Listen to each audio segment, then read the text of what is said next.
Well, hey guys, welcome back to Waters Family Homestead. Well, I got home before dark today. This is the first day, and I went back and looked. I posted the video about the peahen visiting, friend or foe, because I didn't know how she'd react to my chickens and my turkeys. 7 days ago from the day I'm recording this. And I recorded it a couple of days before it went live to you guys. So it's been almost a week and a half, which will be closer to 2 weeks by the time y'all see this, since that peahen showed up at my house and was kind of going in here in the chicken run with the chickens and scratching. And, she's been pleasant. She hasn't caused any issues whatsoever. But it's been at least 3 days this week. I got home at dark or after. And, I didn't get to come out here and throw scratch and, kind of pamper her a little bit, which I do to a lot of my animals. But today is the first day I have not seen her anywhere.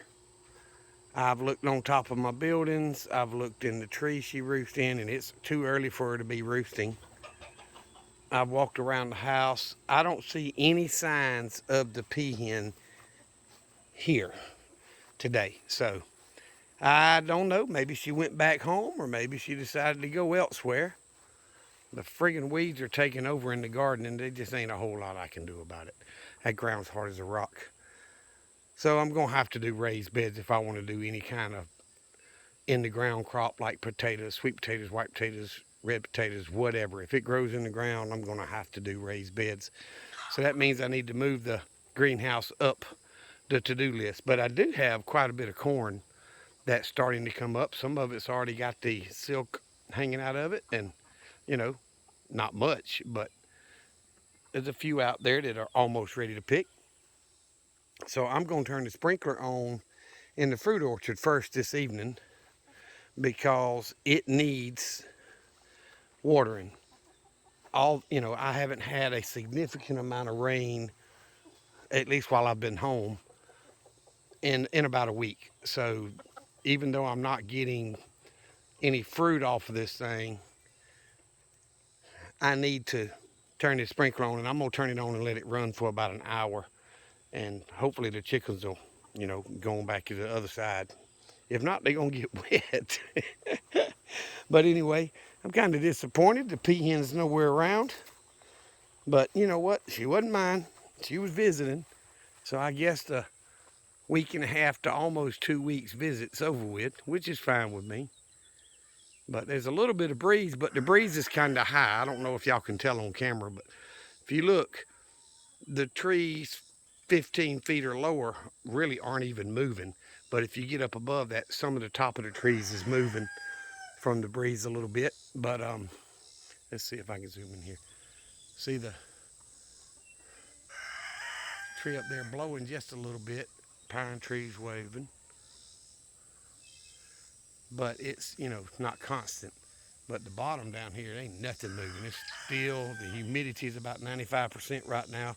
So we may get a hit and miss rain shower here before long, but that's fine. I'm gonna turn this sprinkler on in the fruit orchard and let it run for about an hour. And then I'm gonna turn it off, and I'll turn on the one in the garden and let it run for about an hour. And I've got it set to spin all the way around because it's so dry, this ground gets so hard. I'm hoping keep the ground a little bit softer to where the potatoes might produce a little bit. But you see the teenagers are out on that outside edge of the fruit orchard. All 7 of them are down there scratching.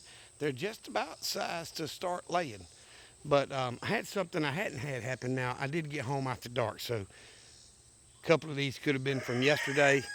I had 2 eggs out here in the fruit orchard. Let me scan back out. 2 eggs out here, one right up under the edge of the blueberry bush there, and then another one somewhere out here. But I also had 2 eggs on the ground inside the middle pen, one under the roost and one in the corner by the nesting boxes. So I got 4 eggs off the ground, and they could have been some of them from yesterday.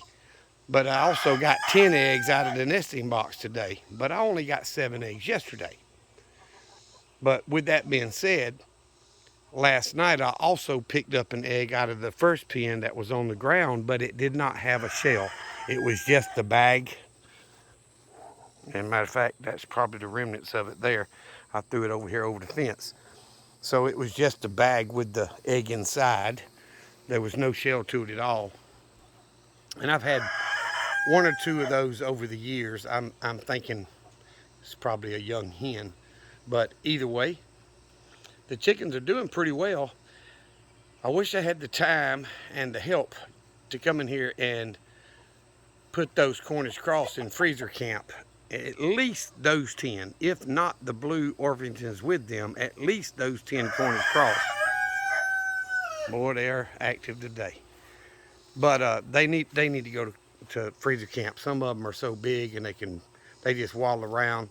And I was talking to my cousin slash brother, because we're more like brothers, but we're actually cousins by marriage. But I was talking with him last night, and he bought some Cornish cross, and they did like mine. They just stayed on the ground. The feathers didn't grow in good. You know, they get in the mud and all that to cool themselves down, but they so fat they waddle. But like I told y'all before, I won't never buy any more Cornish cross. At least not if they're going into the regular pen. Now, if I'm raising them in a raised pen of some kind to where their poop will fall away from them, you know, just for processing, that's different. They process theirs at 10 or 12 weeks, I think you told me, and they were big.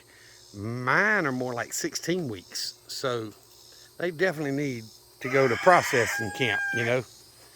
But anyway, Junior's chasing Sue again today.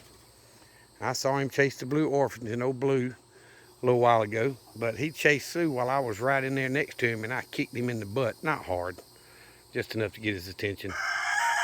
But those blue Orpingtons are some of them are lay down in the mud puddle right there, and they'll knock that water out of where it sets, and it'll just flood this whole corner in the front edge of the pens, which it's done. It's twice this week, and then again today, that water was knocked out. And they get down there wallowing in that mud trying to cool off and knock the water out and just make a bigger mud hole. So that's another problem with them.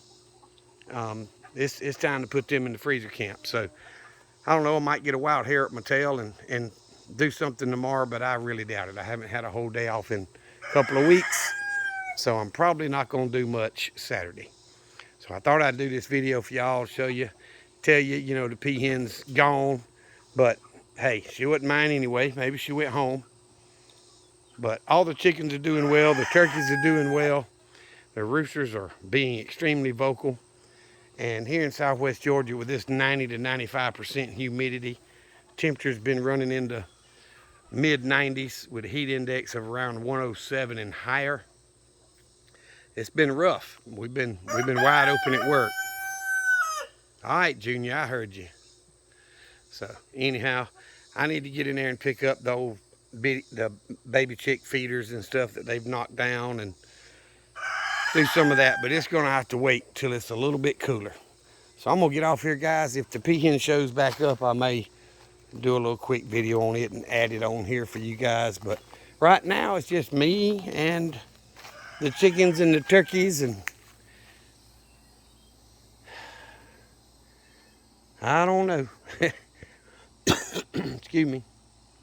I probably will have to fill the feeders up later. I've been doing that every day, even when I get home after dark.